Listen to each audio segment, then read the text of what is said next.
In this video, I'm going to teach you how to use the Square app. First, type in the passcode 0033 and continue without clocking in. Now, you're going to take the Square app reader and insert it into the headphone jack. As you can see, there are a variety of items to choose from. You can select one or more items.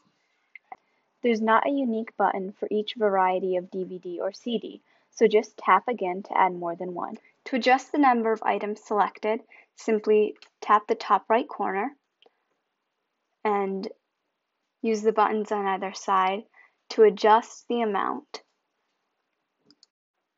Another way is to just simply slide the bar across to the left and press delete. Once you're ready to check out, you may take your credit card and simply slide it through the Square reader.